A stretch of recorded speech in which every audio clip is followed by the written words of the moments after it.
Celebrating 100 years of Everett School. Who else to talk to about it but Dr. Ingrid Weimer, the principal here at Everett School. Thanks for having us today. Sure, thanks for coming. And so obviously it's been a fun-filled year with a lot of celebrations to celebrate 100 years. One of the main things, though, was this wonderful mural behind us. Can you tell us about the concept? What we wanted to do was leave a legacy piece. So we knew that if we had displays and presentations, that they would go away over time. They'd be hard to preserve. And so we wanted something that could endure all of us and our time at Everett. And we wanted to make sure that the project included students. So we needed to find an artist that was talented and local and willing to have our students be a part of the process and really teach our students how this type of art could be created and what they could contribute to it. And so one of our APT parents, Jan McDougall, and I, we set out and we visited the murals that Mark had done in other schools like Sears School and of course at the high school and some other places. And so we knew that he was the right person and he stepped forward to work with us and collaborate.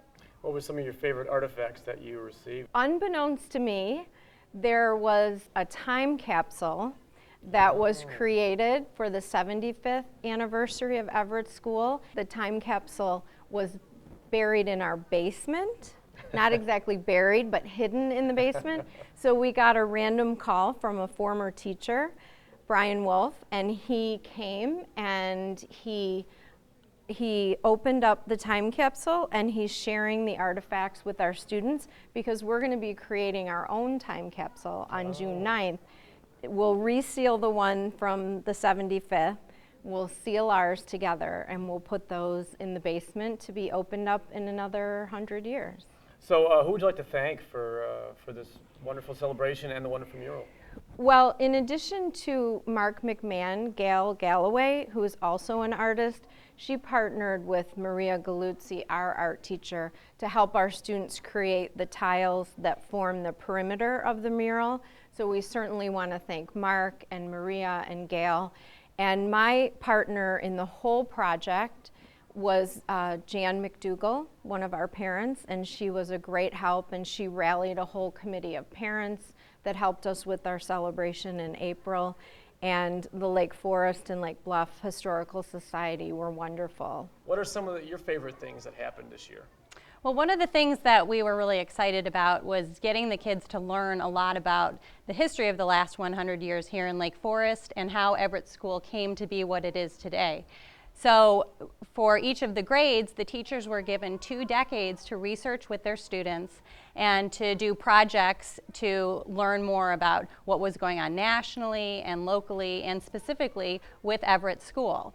So we worked closely with the Historical Society to get all the local information, and the kids really dove into these projects and I think walked away with a much greater understanding and appreciation of our community. So for instance, most of the kids here didn't know that this wasn't the first Everett School. So the first Everett School actually was built at the corner of Everett and Telegraph Road where the current Lake Forest Fire Station is. Wow. And that building opened in 1914 and was just a small 2-room school at that point in time with a basement that housed a lunchroom and a place for kids to do art and that kind of thing. It wasn't until 1957 that this building was opened. With the growth of West Lake Forest, there was a need for a bigger and better facility. So this school was started at that time, and that was something the kids were not aware of. And in addition to the projects that I was telling you about, where the children researched the last 100 years, we wanted to have a commemorative piece for this celebration, so the kids were kind of contributing to the history of their school. So we commissioned Mark McMahon and his assistant Gail Galloway to create this beautiful mural. And Mark and Gail started working in the school back in January. Mark would come in and sketch the students in action. And then he, after some review process, he decided which pictures to include in the mural, and he collaged them together, and the finished product is what you see today. And then Gail actually came in and worked closely with the students to create all these handmade tiles that go around Mark's beautiful work. And those are a reflection of things that the students thought were important to commemorate here at Everett School. And it was really a great process because it was something that the kids were involved with from the ground level. You know, they have a personal touch in this mural, and I think Mark's done an excellent job of reflecting all the unique things that Everett School represents. You have kids at the school? I do. I have one third grader, Ashley.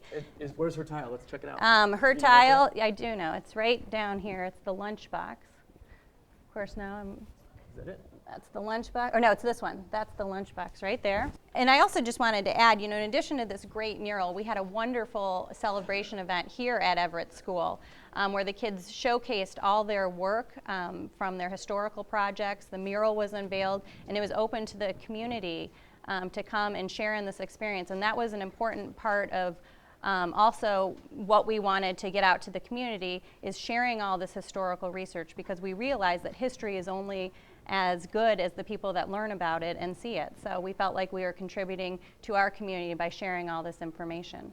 It sounds like you learned a lot when you were doing some of the research along with the Historical Society and the library. What were some of the most interesting things that you found out about Everett School? Well, you know, one of the most unique things is this beautiful Everett school bell that we have. It's been restored from the original 1914 school, and it sits in the foyer here at the current Everett school. Yeah. The kindergartners were actually in charge of learning about the bell and the story behind it.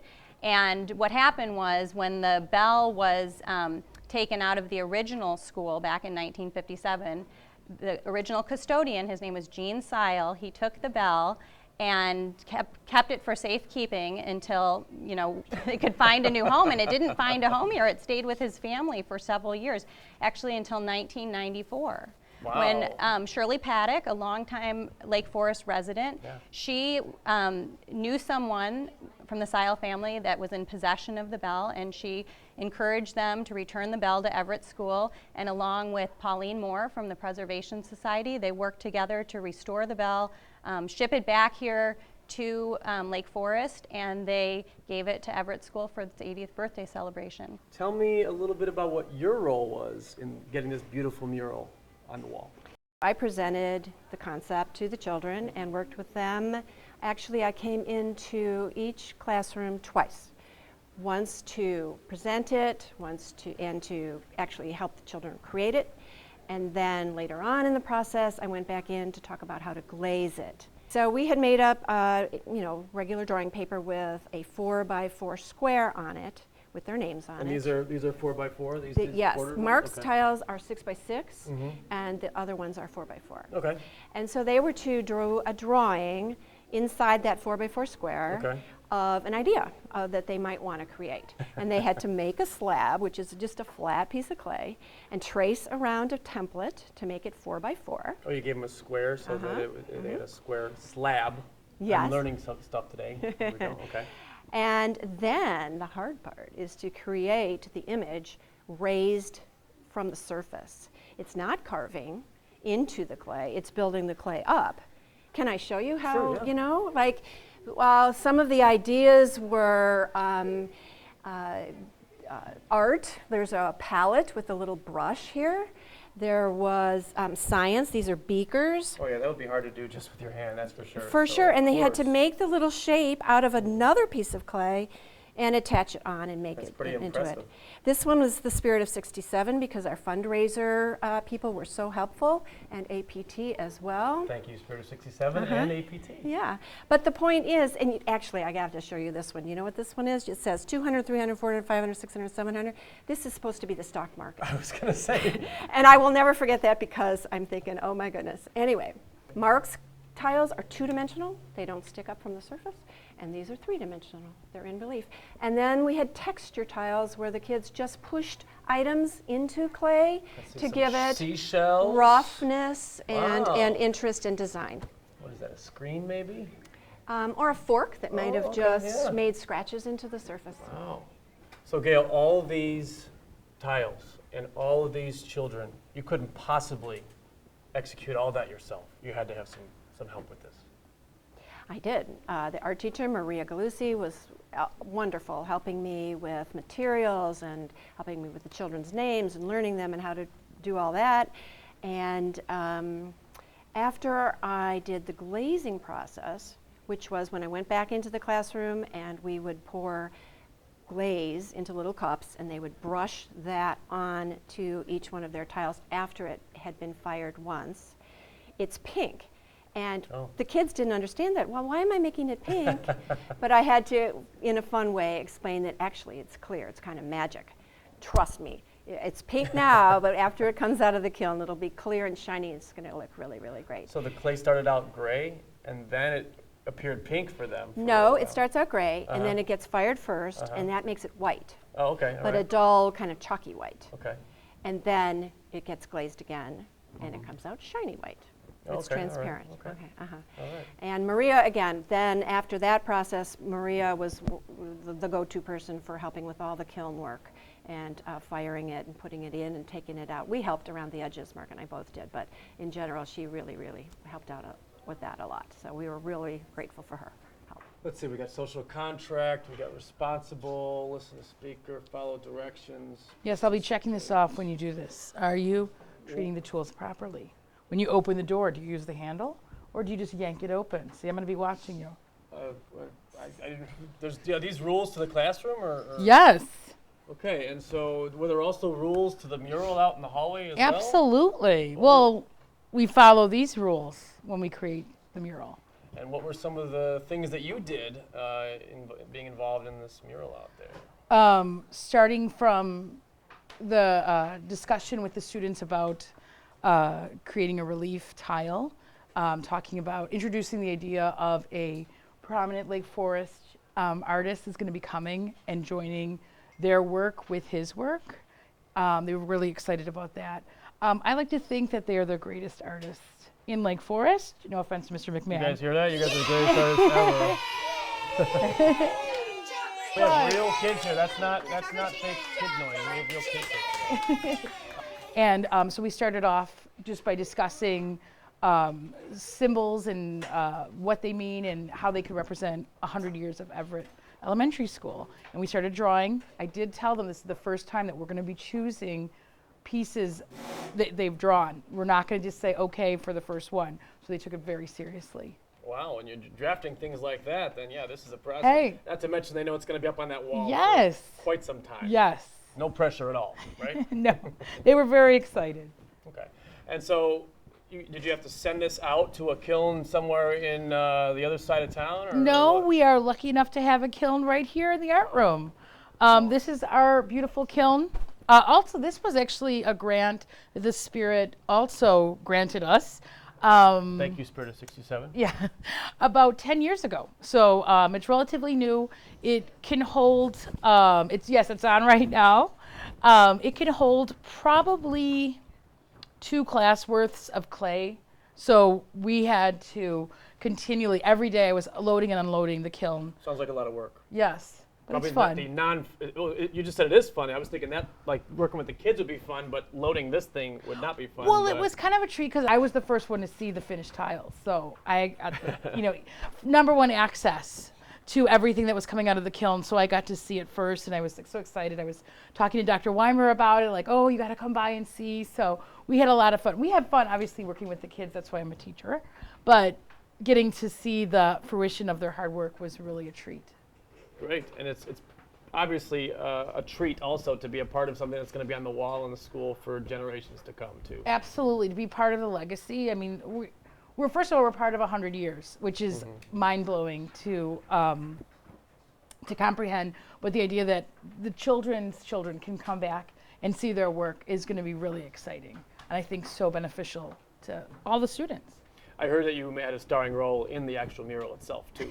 Do you think that Mark did you justice? Well, I wouldn't No have pressure minded. considering Mark is standing right over there. Yeah, I wouldn't have minded. I don't know, maybe a better beauty shot, higher cheekbones, but Oh, you I didn't get kid, your I good kid. side? I Oh, know, man. but no, it was great. It was really an honor. I was quite surprised and touched that I was in it. Also, if we could shut this door, our Vincent van Gogh's Starry Night. It's one of our stars in our art room. The kids love it. We love it. That is also a starring character in the mural. So it's very prominent. And it had to be pretty cool to work with an artist who has been featured so prominently in Chicagoland too. Yes, it was a lot of fun. Mark, we meet again 6 years later. Good to see Another you. mural. Good to see you too.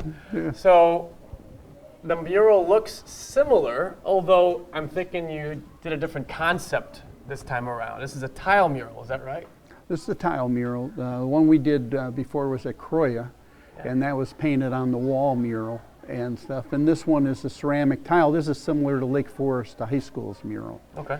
And then my other murals around Chicago, things like that. And this one seems like it was a little bit longer of a process than the Croya mural. Is it about the same, or is it a little bit longer? No, this one's got a lot of different steps in it. The processes that you have to put this through, you have to build easels, you have to come up with the concept, you have to work on that concept. Here you're taking your line work and you're silk screening it onto the tiles, and then you have to, by putting it through all the processes, you have to then take the tiles, put them on a huge easel, and then paint them in glazes and then fire them. And each step is an individual problem. My biggest mural is down in the South Loop of Chicago. It's 125 feet by 8, and it took 1.5 years. And the high school mural took 2.5 years to build that mural. Wow. So. Is that the only thing you're working on during that 2.5 year period, or are you No. multitasker, right? No, you have to do all the other jobs that come in so you can pay, make enough money to eat while you're doing these murals and stuff. Got to eat. A well-fed artist is a happy artist. That is true. A well-fed family of an artist is a happy family. So I can appreciate that. yeah. So I'm picturing you with a tile in your hand at your home in your rocking chair, drawing on each one. Am I wrong? Or? You are wrong about that. First time ever I've been wrong. Yeah, Okay, so how does this process work? What it is you take, you do the drawings, so you go and you meet with the people you're doing the mural for. In this case, it's the 100th anniversary. So what you then do is you start wandering around the school and you try and get the activities of the students around the school. So you sit amongst the kids and you just start drawing, and the kids, for the first 5 minutes, are stirred up that you're sitting in the middle of them. Who's that guy? Yeah, that's why right. is he in here? Yeah, who's the big kid? So then you start your drawings amongst them, and then within 5 minutes, you're in them. So then you're in there with the kids, and you can wander from class to class and draw, and it doesn't cause a lot of havoc. But what you find out in this mural, you find out, since I did my last mural in a school, the computer has taken over. So in this mural, computer drawings, kids working on computers has played an important part. I noticed there are some Yeah, kids on computers in a couple of these. Yeah, the here. kids are in the classroom here, and they're down in this section, they're on the floor. And this is the old school where you have the live animals and things like that and that. But the kids are sitting in amongst them with the computers on their laps. Where's this from? This is I see an alligator or something. Yeah, this is from one of the 3rd or 4th grade classes here. Oh, really? Okay. And they have a name for that lizard, and then they got the turtle over here. And then out the window are the birds hitting the bird feeder and stuff. It's sort of a science that they're teaching there. So obviously you didn't make the decisions as to what was going to be included on this mural. You worked with the principal here and some other a committee of folks as to what was going to be included in this. Right? Yeah, what I did is I went and did drawings around of what's going on today. But then when we came to the history section, I did some drawings and we started talking about them. And there were some other sections like that are important to the school, like the waving of the handkerchiefs at the end of the school time. The bell, which I knew when I walked in the front door was going to happen with the eagle. Of course. And stuff. Symbolic. And yeah, and it's also the school symbol is the eagle. And then the Everett school sign over the bell and stuff. And then the old school building that I knew as a kid here in town. And this is Gail and Maria making the tiles for the mural with the kids. Oh, okay, that's the actual making of the mural in the mural. It's in the art room Very cool. making the tiles that the kids did on the borders. And then you run into other problems when you're building is you have to come across and you got a fire hydrant. And my McDonald's mural on Waukegan Road, we got fire hydrants, we got all kinds of things like that. So we had to, we luckily remembered that we had the fire hydrant, so I had to shift everything down. Otherwise, this face Oh would no, have I gone think away. we would have been right in the middle of Kathy's face there. Was it Kathy's birthday? Is that why she's got the It crown is, on? yeah, it's her birthday. She so gets to celebrate it here the forever. kids all get to wear one of those. So what are some of the other scenes that we have here? What are these colors up here? Well, it's in a classroom where they're learning their letters, and that's probably a first grade class. Okay. And the different subjects that they have on the wall. What you're doing is you're trying to tell the story of the kids today, and then with the history of it, you have little pieces in there. So that was sort of my job to oversee that and work on that and make sense out of it. Now the line work here is put on by using big silk screens, by laying the tiles on the floor, and then with huge silk screens of the line drawing that we all okayed at the end, we then silk screened the line work on, and we built large easels in a classroom here, and then went about painting the tiles in the classroom. And Maria, the art teacher here, fired all the tiles for the mural. I know, Mark, you had taken over a classroom, and you had the big wooden board, and you were working on the tiles. We had the time-lapse video of that we did. How did the process work when you're taking things from that classroom and bringing it over here and actually getting it on the wall? You had some help with that, didn't you? Oh, well, sure. Classic Tile came in. We talked with them when we first did the project, and they said they were interested in setting the tile mural. And so what we did here is each tile has a number on the back that it fits onto the wall in. So in this mural, it's sort of easy. You could have pieced this together like a puzzle sitting on a coffee table. But in my bigger murals, the numbers go and go and go when you're dealing with a 100-foot mural and stuff. So here, each tile has its place in the mural. And then when we did the fire extinguisher, we had a basic idea where we were coming in. So we knew where the numbers would come, but then you have to, that's why you have to go to your math class and stuff like that, because we did a little math and we did a little bopping and weaving to figure out where this was going to fit. And even when you're setting the mural, you're cold sweating that you're going to cut somebody's head off. So this was pretty good. This worked out pretty good. Amazing to me how many headaches you got from what looks like a small fire alarm. Oh, yeah, but you could have really had a problem. Yeah, right. Is there a layer of glaze over the whole thing as well? No, it's fired. It's just ceramic tile murals. I mean, this is like the ones in your bathroom. Oh, okay. Yeah, they're there to stay. Are you saying you could put a mural in my bathroom? Well, we could, you see, and stuff, but it'd have to be a nice bathroom. But and you'd have to have a lot of visitors in your bathroom. So these are glazed on top, and then you clear coat it with a clear seal. Okay. And that seal seals it, but it all fires at the same time. That must be the clear coat that I'm kind of thinking that would be over here, but that's not the last step. That's part of the firing process, huh? That's the last step of preparing the tiles before they go to the fire. Okay. Then they go to the fire.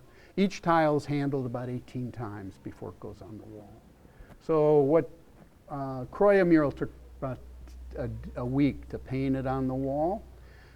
This one took about 4 months to prepare this, from the beginning to the end with the conversations. Wow. And things like that. Quite a bit more work. Or was it less? Well, it always is. When they ask you to do a mural like this, you have that moment you get off the phone and you go, oh my gosh, here we go. Because you know what's coming and stuff. Everybody else just thinks this is going to be a nice looking mural. Bada bing, bada boom. Yeah, it just goes up on the wall and stuff. But you sort of go, oh my gosh, what have I gotten myself into? So. Yeah, well, you told me all about the process last time when we were talking about the Croya mural. I had no idea that there was a scientific, mathematical process along with it. It's not just Mark drawing on the wall here, you know? No, you have to work it out, because in the pricing of just the materials, you have to know exactly right on. And I think we hit this pretty close. We came into this within about a couple inches, I think, and stuff. You never know, and stuff. So. I understand that we have some friends that are in the mural, besides all the children. Dr. Weimer is right here? Yeah, Ingrid's here. Maria is here. Oh, okay. This is Gail. Gail's your right-hand woman for this project? Yeah. Gail is the reasons we have border tiles because of Gail. So, and then Ashley's here. Jan's daughter is in there. And then a boy just came up, this little boy, he came up and just talked to me a little bit ago. Everybody knows where they are in the mural and stuff. Well, you never forget something like that. Yeah. The kids are all excited about it, And for and generations. they all know their tiles that they worked on and stuff. So. And hopefully for generations to come, they'll bring their kids here and they'll bring their grandkids here and say, look, there I was in 2nd grade. Or Well, if they stumble across this, they'll remember that they did it. never know. So yeah. Never know. All right. Well, thanks again, Mark. Hey, sure. As always, it's a wonderful addition to the Everett community, and here's to another 100 years of Everett that you and I won't see. Well, thanks for coming out and looking at it again. That's You know, lovely. we keep doing them as the phone rings. Exactly. So. All right.